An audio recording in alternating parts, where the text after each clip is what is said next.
Univesp TV, Universidade Virtual do Estado de São Paulo. Disciplina: Projetos e Métodos para a Produção do Conhecimento. Tema da aula: Organização de Trabalho Científico. Olá, estudante da Univesp. Estamos aqui seguindo na nossa viagem pelo mundo da ciência, do conhecimento científico, na disciplina Projetos e Métodos para a Produção do Conhecimento. Nessa semana 4, nós vamos trabalhar a organização do trabalho científico. Vamos procurar identificar quais são as diferentes fases de organização desse trabalho. Uma delas, fundamental, é justamente o levantamento bibliográfico, a leitura da bibliografia e como fazer a utilização dessa bibliografia, a citação dela. Então, é esse tema que a gente vai trabalhar na aula de hoje. A professora Darlene é uma mulher branca de cabelos curtos, lisos e escuros. Usa óculos de grau com armação arredondada e camisa branca com flores estampadas. Vista do peito para cima, ela está sentada em um ambiente de paredes claras, de costas para uma bancada branca em L, onde estão vasos de plantas, computador, livros e um porta-lápis. A tela divide-se lateralmente entre a projeção de slides à esquerda e a miniatura da janela de vídeo da professora à direita. O primeiro slide exibe o nome da disciplina e o tema da aula. A organização do trabalho científico. Então, a primeira coisa que a gente vai ver são as diferentes fases do trabalho científico. Basicamente, todo trabalho científico ele vai ser organizado a partir de 3 fases. Uma chamada revisão de literatura, uma fase de levantamento de dados e uma fase de análise. O levantamento, a revisão, o levantamento de literatura, ou a revisão de literatura, ou revisão bibliográfica, vocês vão encontrar com essas diferentes nomenclaturas. Os princípios básicos dela são identificar ou escolher qual é o tema, o campo que eu vou trabalhar, procurar, a partir dessa revisão de literatura, identificar as teorias que são passíveis, e explicativas desse meu tema, e os métodos que são utilizados, então, para que esse tema possa ser pesquisado. Feito isso, eu consigo ter o que a gente costuma chamar de o estado da arte, um pouco sobre esse tema. Nem sempre eu vou dominar todo ele. É importante a gente considerar que tudo sempre na pesquisa é permeado por tempo cronômetro, tá? Número de meses, número de dias, número de anos, isso é muito importante. Eu tenho que calibrar muito isso, tá? A revisão da literatura, ela sempre vai fazer parte do projeto todo, do cronograma todo do projeto. A gente vai para uma fase seguinte, que é levantamento de dados, mas muitas vezes nós estamos fazendo o levantamento de dados, mas também fazendo a leitura daquele material que eu trabalhei, justamente procurando identificar métodos, que me possibilitem, e técnicas que me possibilitem escolher a parte prática, como é que eu vou fazer o levantamento dos dados, e aí a empiria propriamente, Esse meu campo, esse meu trabalho de campo, ou o meu experimento em laboratório, quais são as técnicas, como é que eu vou fazer efetivamente essa experiência ou esse campo. E por último, a última fase, então, que também dela faz parte, a revisão da literatura, vem a análise, É a análise dos dados que eu levantei, é a análise dos resultados que eu obtive. Então, lá, eu retomo o meu campo, procuro identificar, pelo meu levantamento de dados, quais foram as evidências que eu fiz, dizer, nada de novo, eu só referendei com a minha pesquisa aquilo que a literatura já mostrava, ou não, eu consegui identificar aspectos novos. Isso é importante também, é fundamental.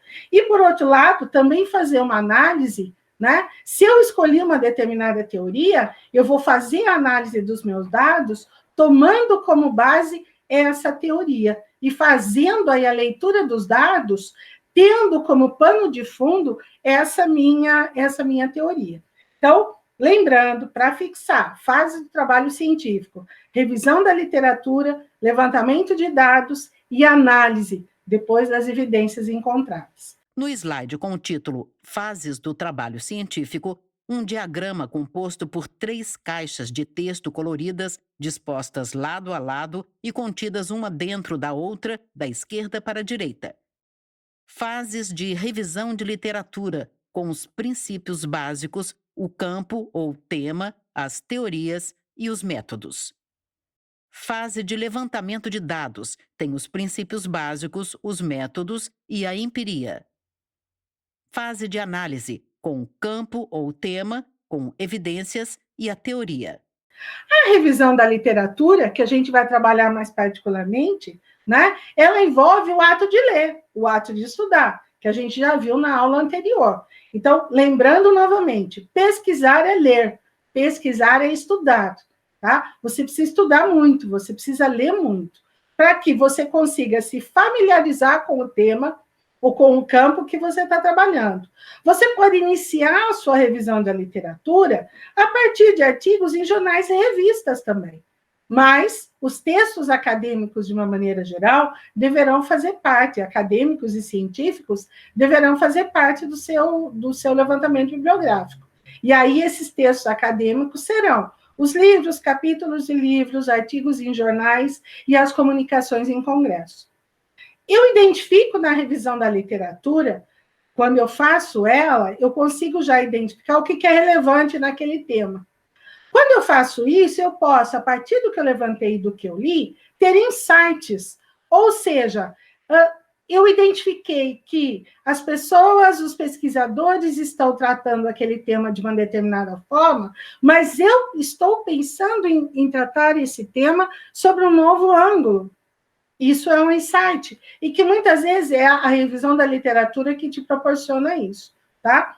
Nós vamos trabalhar nessa revisão de literatura com fontes primárias imediatas, por exemplo, eu trabalhar com fontes de pesquisa de arquivos pessoais, arquivos de municípios, por exemplo, tá? Que vão ser fontes primárias para mim, material que eu consiga levantar daí. Mas eu também vou encontrar fontes secundárias, fontes já tratadas, muitas vezes análises que já foram feitas, mas que são importantes para mim também, e que eu posso utilizá-las, tá? E não esquecendo a nossa literatura científica aí, né? A composição da revisão de literatura, ela é feita por todo esse conteúdo que eu apresentei para vocês. Bom, eu fiz a minha revisão, né? Eu tenho que ler. E como é que eu vou ler? Basicamente, existem 4 níveis de leitura de um texto. Uma leitura elementar, que me dá uma visão geral do texto. Uma leitura inspecional, em que eu procuro tentar e tomar conhecimento do texto, mas não propriamente no conteúdo dele ainda. O conteúdo eu vou interpretar e examinar quando fizer uma leitura analítica, tá, desse texto. E se eu fizer a leitura inspecional e a leitura analítica, eu tenho aquilo que a gente chamou e que compõe uma resenha, que a gente viu na aula da semana passada, tá? Por último, eu também tenho um tipo de leitura, um nível de leitura, que é sintópica. E nessa leitura, o que eu vou fazer? Vejam, eu fiz uma revisão de bibliografia, eu tenho vários textos sobre um determinado tema. A leitura sintópica é fazer a relação comparativa desse conteúdo, relacionar esses textos, relacionar esses diferentes autores, identificar como é que um determinado tema vai sendo tratado. Isso é uma revisão bibliográfica. Revisão de literatura e da bibliográfica, então, nada mais é do que a fase de levantamento e leitura das publicações, que vão me permitir comparar textos e identificar posturas teóricas, filosóficas e técnicas, tá? Das áreas de literatura, de uma maneira geral, na revisão, eu vou encontrar textos teóricos, textos metodológicos, textos empíricos e textos teórico-empíricos. No slide lido pela professora, as áreas da literatura trazem explicações. Teórica: conceitos, definições, teorias. Metodológica: procedimentos e técnicas. Empírica: os resultados e seus tratamentos. Teórico-empírica: campo ou experimento segundo uma teoria. Que tipos de trabalhos científicos ou acadêmicos eu encontro? Os trabalhos de conclusão de curso, as monografias de pós-graduação lato sensu, as especializações, a pós-graduação estrito sensu, dissertações e teses, de uma maneira geral, tem aí um ineditismo, que é importante nesses trabalhos. relatórios técnicos, livros e capítulos de livros, artigos científicos e comunicações de eventos. Esse quadrinho aqui mostra para vocês o que é que vocês têm que levantar propriamente. Quando a gente está falando de levantamento de textos, de levantamento bibliográfico sobre um determinado tema. Os tipos de trabalhos acadêmicos citados pela professora estão divididos em 3 caixas de texto, dispostas sobre uma pirâmide. Do topo da base, na primeira caixa, TCC e monografia. Na segunda, dissertações e teses. Na terceira, relatórios técnicos, livros ou capítulos, artigos e comunicações de eventos. E como é que eu vou buscar e onde eu vou buscar isso? Hoje, isso tudo é muito fácil. Até bem pouco tempo atrás, quando eu fiz a minha graduação, o meu mestrado, meu doutorado, eu tinha que ir à biblioteca das universidades para buscar os textos que me interessavam, né? Ou eu tinha que ir a um outro país para estar numa universidade e ter acesso à biblioteca dela. Hoje, nada disso é necessário. A gente viu lá no tema da comunicação científica que os acervos virtuais, as revistas, né, online, elas são a grande revolução aí, de certa maneira, no mundo científico. E é muito importante que hoje eu consigo ter acesso às bibliotecas em diferentes partes do mundo, bibliotecas em museus, em universidades, em instituições de pesquisa, no mundo todo, bibliotecas disponíveis. Assim como uma nacional, por exemplo, a do IBGE, que a gente conhece, e o IBGE, ele tem por parâmetro tudo que ele produz em termos de pesquisa e de estatística. O IBGE é um instituto de pesquisa e estatística, né? Não só populacional, mas econômico, social. Ele tem lá, ele produz documentos e que estão lá disponíveis na sua biblioteca. Façam uma busca, entrem lá no IBGE e na biblioteca do IBGE. Vejam como é que funciona a biblioteca digital do IBGE e vocês já vão ter uma ideia como é fazer um levantamento bibliográfico aí, né, em acervos digitais. No slide intitulado Como e Onde Buscar, o subtítulo Bibliotecas, Acervo Digital Nacional e Internacional, seguido de logos de várias instituições. Biblioteca Brasiliana Gita e José Mindlin, Portal Domínio Público, Instituto Brasileiro de Geografia e Estatística, IBGE, Biblioteca Virtual, Biblioteca Digital Mundial, Biblioteca Nacional Digital, Biblioteca Virtual da Inovação Tecnológica, Eurocris, Biblioteca Digital Brasileira de Organizações da Sociedade Civil, The Collected Paper of Albert Einstein, University of Cambridge, Camões, Instituto da Cooperação e da Língua.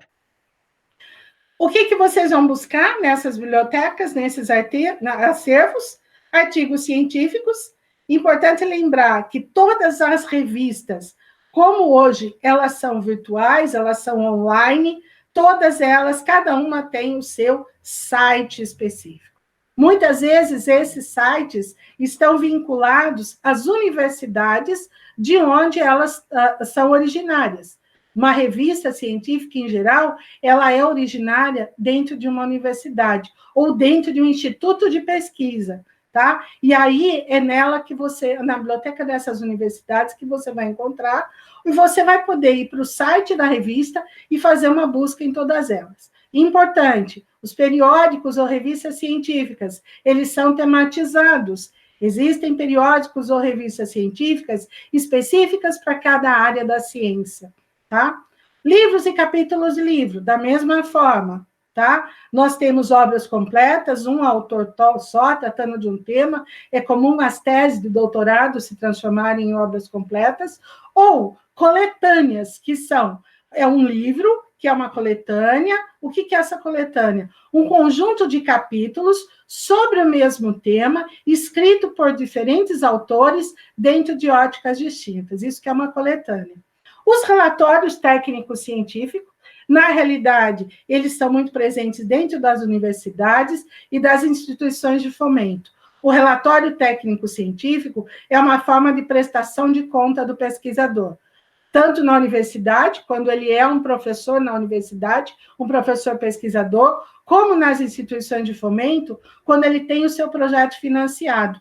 Ao final do projeto, ele precisa prestar contas financeiras, mas também um relatório técnico-científico.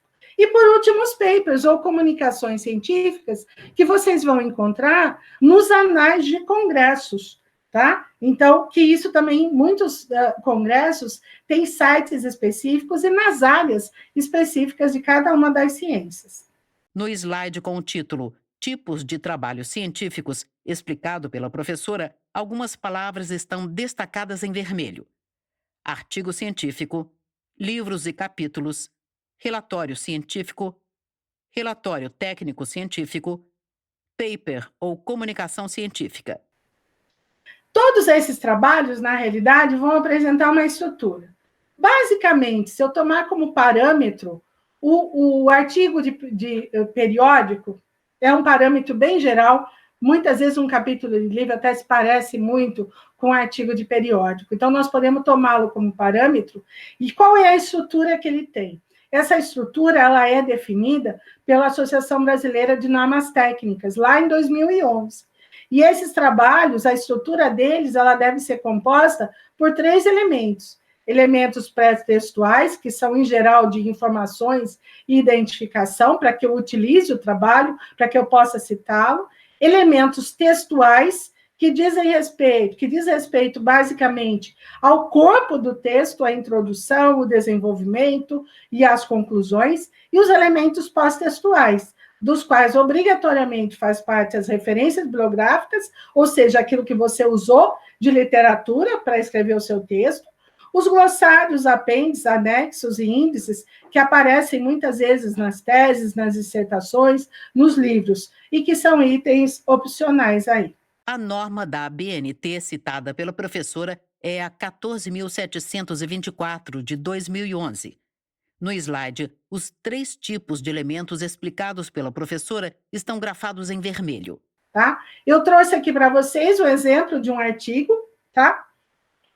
E aí vocês vão ter, olha lá, as informações iniciais, né, que identificam o texto, então, identificação da revista, identificação do título do artigo, quem são os autores, as palavras-chave. Olha o resumo aqui, o resumo que eu disse para vocês na aula anterior, que resumo vai fazer parte da vida de vocês daqui para frente. Ele sempre vai estar presente, seja no projeto, seja no TCC, seja muitas vezes num trabalho a ser entregue numa disciplina. Saber fazer um resumo é fundamental. Numa revista científica, ele vai aparecer na língua daquela revista, né? No caso, no português, e aqui o abstract, que é o resumo em inglês, mas também pode ser em outra língua, francês, o italiano, o espanhol, vai depender da circulação da revista.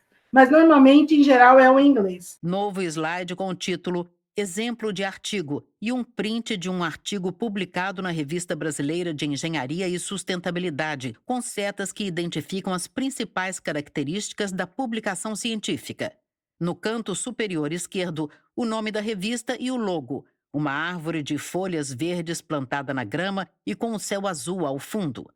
No canto superior direito, um retângulo verde com informações do artigo para citação. Abaixo, o título do artigo: Adição de resíduo cerâmico em concreto, morfologia e comportamento mecânico. Em seguida, o nome dos autores, da faculdade e do orientador. Embaixo dos nomes, à esquerda, um pequeno espaço com as palavras-chave. E à direita, um texto que vai até o final da página é indicado como resumo ou abstract. O corpo do texto, tá? Aqueles elementos textuais. A introdução, o início do texto, o corpo do artigo. No slide seguinte, um print do início do texto e corpo do artigo. A página é ocupada por um texto dividido em 2 colunas e com 2 subtítulos: Introdução e Materiais e Métodos. E aí, ilustrações que são passíveis de existir, gráficos, fotos, tabelas que podem ser usados, e as considerações finais aí, conclusões, ou como muitos autores chamam às vezes, de comentários, quando eles não querem concluir propriamente. Novo slide com o print da continuação do artigo. Na parte superior, metade de uma imagem em preto e branco com legenda, seguida do subtítulo Conclusão, e mais texto dividido em 2 colunas. Uma seta com as informações, ilustrações, gráficos, fotos, tabelas, aponta para a imagem, e outra seta com a descrição, considerações finais, conclusões ou comentários, aponta para a parte escrita.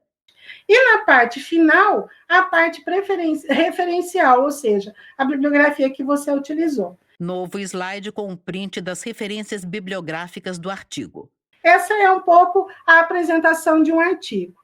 Bom, eu vou fazer uso do artigo nos meus trabalhos. Eu vou usar aqueles autores. E como é que eu faço uso desses autores? Eu vou usar as minhas referências fazendo citações desses autores.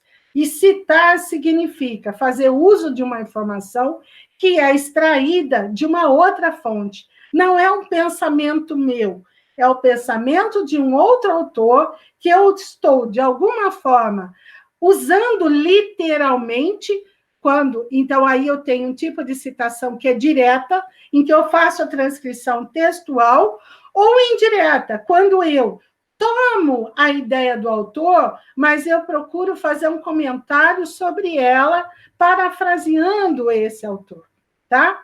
E a citação de citação, que aí é uma outra forma, né, que é aí a gente usa a palavra pude. Muitas vezes eu uso uma citação, um autor citou, e eu quero fazer essa citação, só que eu não consigo achar o original, para fazer a citação do original. Então, eu sou um terceiro fazendo uma citação. Então, é aí que é a citação de citação, e eu uso a palavra pude para identificar isso. Novo slide com o título Usando a bibliografia ou referências.